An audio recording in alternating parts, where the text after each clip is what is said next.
couldn't stay in my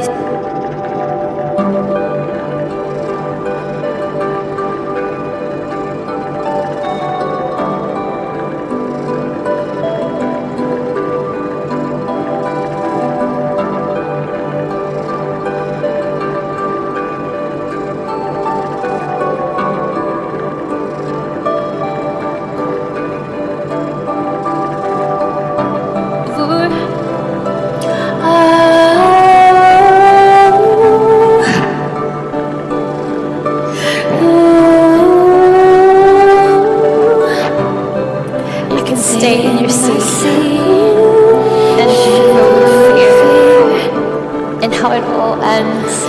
thinking of always Waiting for when the curtain drops.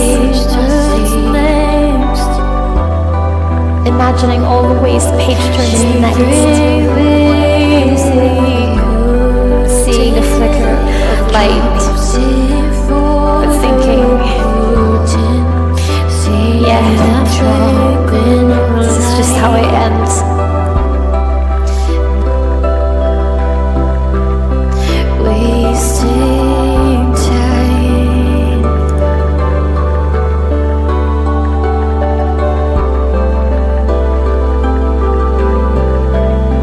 I'll be in fear.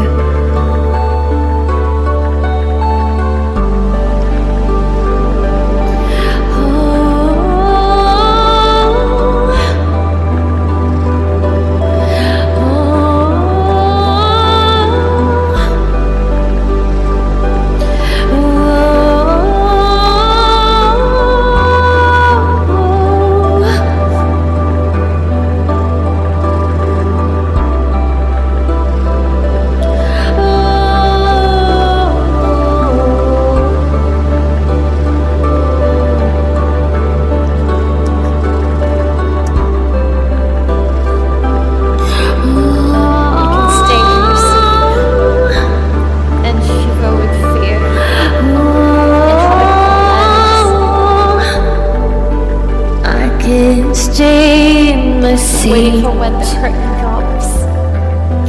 Coward fear in my Imagining seat. all the ways the page turns next. Hold myself close to my light. seat. But thinking, Insane. this is just how it ends. Insane.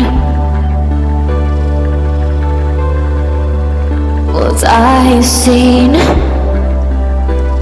It goes, nobody knows where it goes, nobody knows where it goes, nobody knows where it goes. Nobody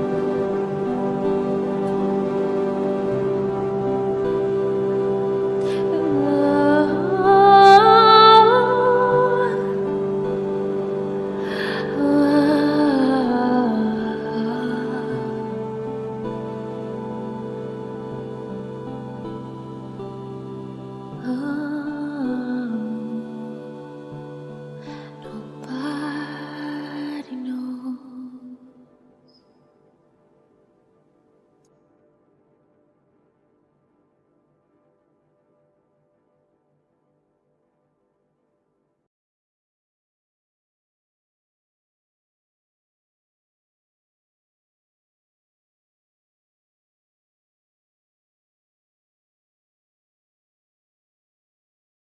Are manual HR processes slowing you down?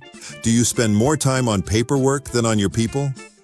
In today's fast-paced world, outdated systems can hold your business back.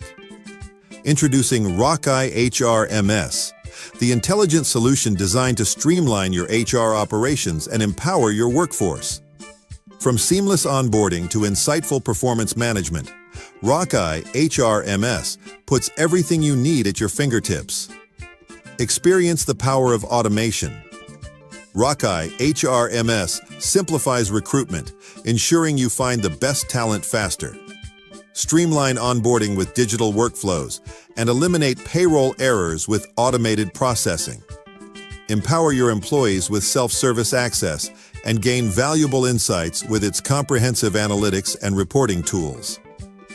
Imagine a workplace where HR is efficient, employees are engaged, and managers have the data they need to drive success. Rockeye HRMS reduces administrative burden, improves accuracy, and boosts employee satisfaction. Unlock your workforce potential and focus on what matters most, growing your business. Ready to transform your HR? Rockeye HRMS, your partner in building a better workplace. For more information, send an email to rockeye@emmachev.com. You are listening to Emmachev Radio. Hello, Emmachev? Get ready to chuckle, because this one's a real goodie. A lawyer runs a stop sign and gets pulled over by a sheriff. He thinks he's smarter being a big-shot lawyer from New York and has a better education than a sheriff from West Virginia. The sheriff asks for license and registration. The lawyer asks, "What for?" The sheriff responds, "You didn't come to a complete stop at the stop sign." The lawyer says, "I slowed down and no one was coming." "You still didn't come to a complete stop. License and registration, please," say the sheriff impatiently. The lawyer says, "If you can show me the legal difference between slow down and stop, I'll give you my license and registration, and you can give me the ticket. If not, you let me go and don't give me the ticket." The sheriff says, "That sounds fair. Please exit your vehicle." The lawyer steps out and the sheriff takes out his nightstick and starts beating the lawyer with it. The sheriff says, "Do you want me to stop or just slow down? See, I told you it was a good one." Well, that's all for now, folks. Remember to tune in tomorrow for more laughs and good times. Until then, keep smiling and keep laughing. All the latest news and breaking headlines, live from your local radio station. This is On the Hour News.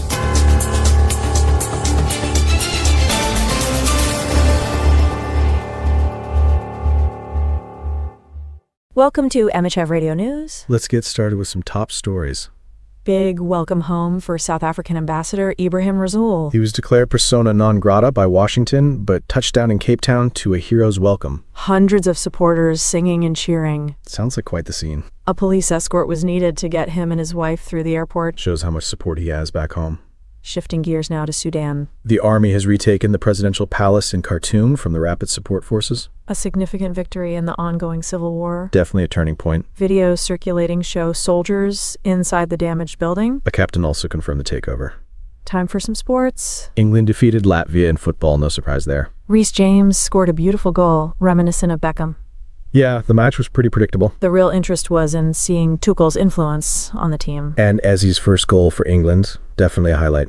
And finally, some tech news. Tesla's having a tough time in Europe. Sales are down almost 45%. This is possibly linked to backlash against Elon Musk's ties to the Trump administration. Interesting. Their market share is down, and Chinese rival BYD has overtaken them in global revenue. Looks like things are heating up in the EV market. Maria.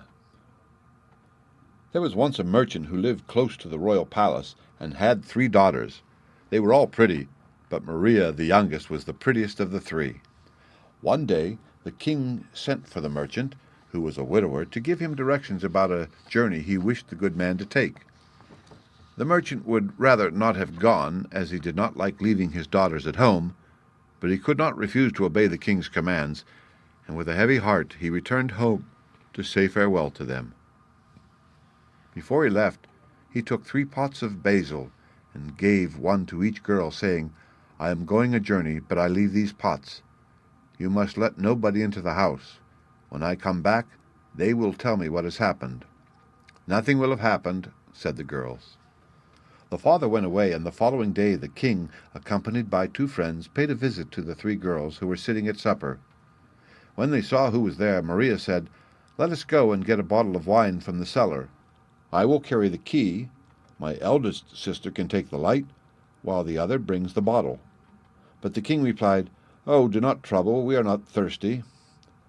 "Very well, we will not go," answered the two elder girls, but Maria merely said, "I shall go anyhow."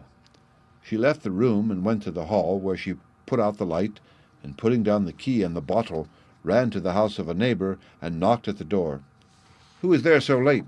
asked an old woman, who thrusting her head out of the window.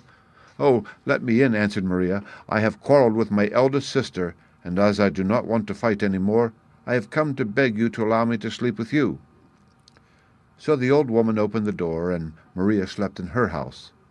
The king was very angry at her for playing truant, but when she returned home the next day, she found the plants of her sisters withered away, because they had disobeyed their father.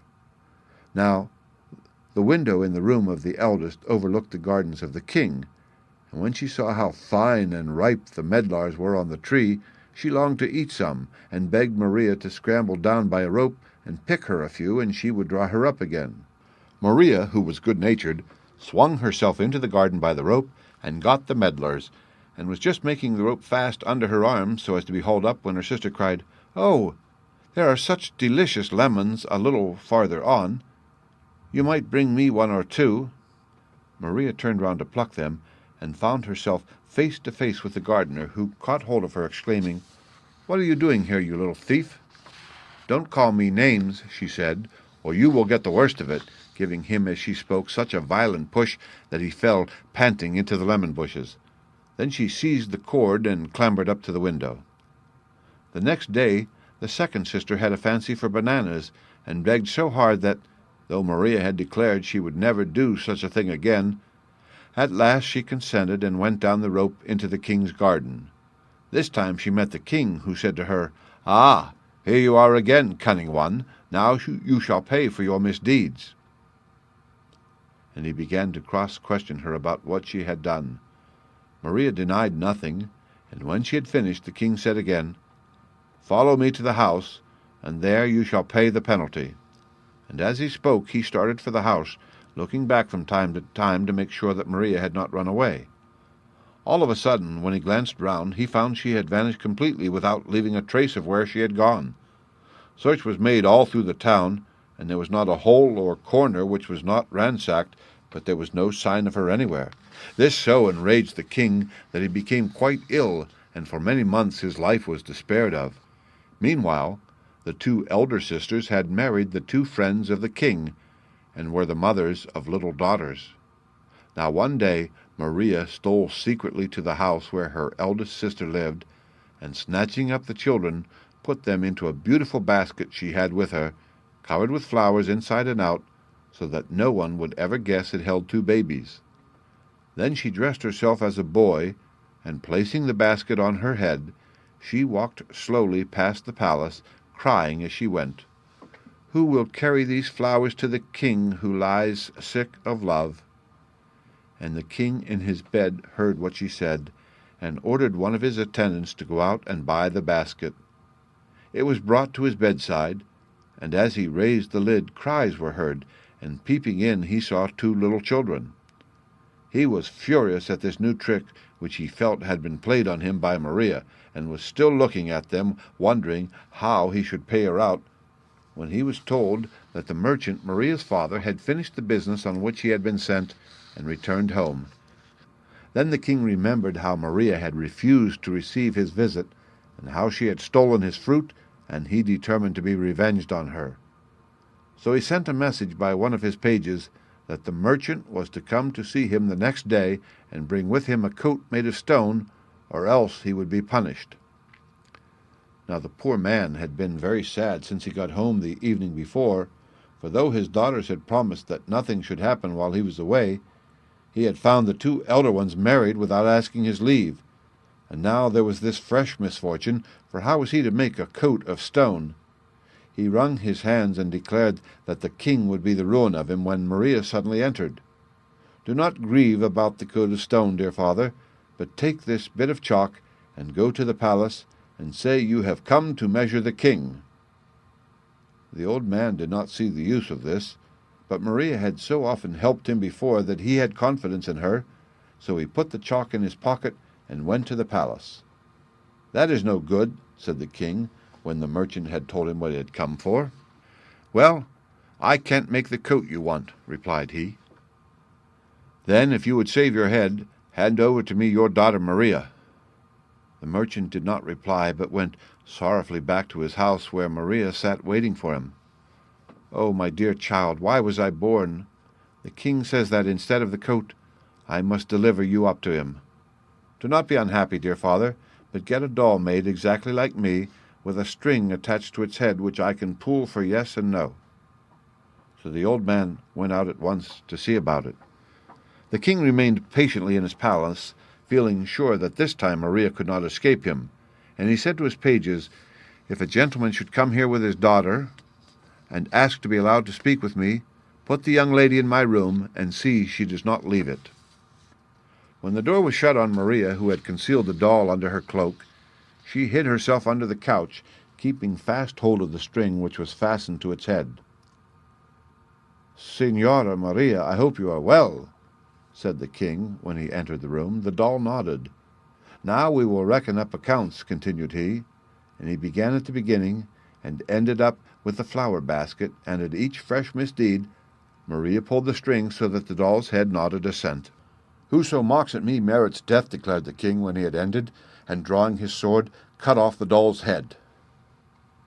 It fell towards him, and as he felt the touch of a kiss, he exclaimed, "Ah, Maria, Maria, so sweet in death, so hard to me in life. The man who could kill you deserves to die," and he was about to turn his sword on himself when the true Maria sprung out from under the bed and flung herself into his arms, and the next day they were married and lived happily for many years. The end. Read by Rick Kistner for Lit2Go on the web at fcit.usf.edu.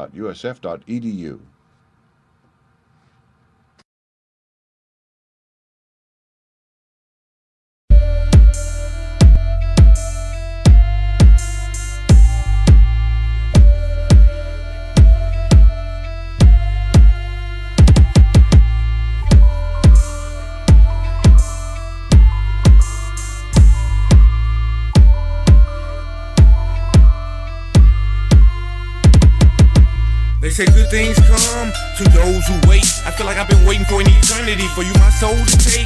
And when you take my soul, hope you show me friendship, trust, and love. And I pray you would sit from the man up above. If you would sit, I guess you are my soulmate. And living this complicated, lonely life that I can't take. There must be a magical light beaming down on my destiny, because I give you my body, my soul, and the rest of me. You are so beautiful, I never stray my look away. I give you full attention each and every day.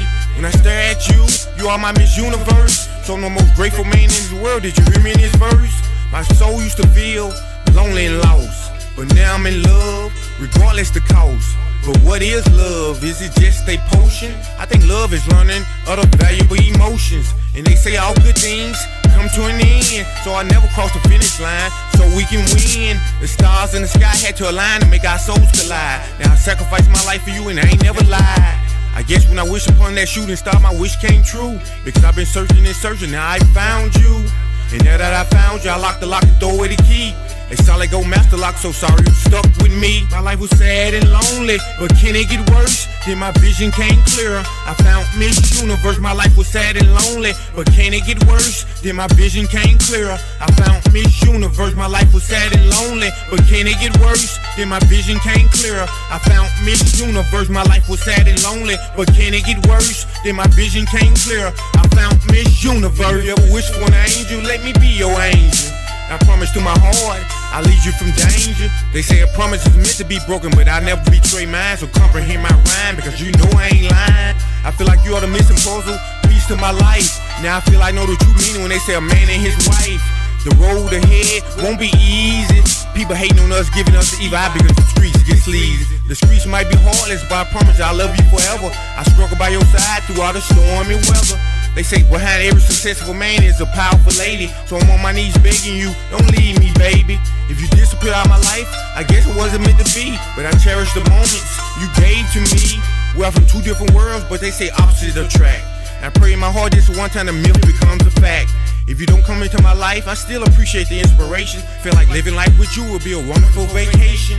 If you give me the chance, I'll show you the true meaning of love. Then you'll know I was sent from the man up above. My life was sad and lonely, but can it get worse? Then my vision came clearer. I found Miss Universe. My life was sad and lonely, but can it get worse? Then my vision came clearer. I found Miss Universe. My life was sad and lonely, but can it get worse? Then my vision came clearer. I found Miss Universe. My life was sad and lonely.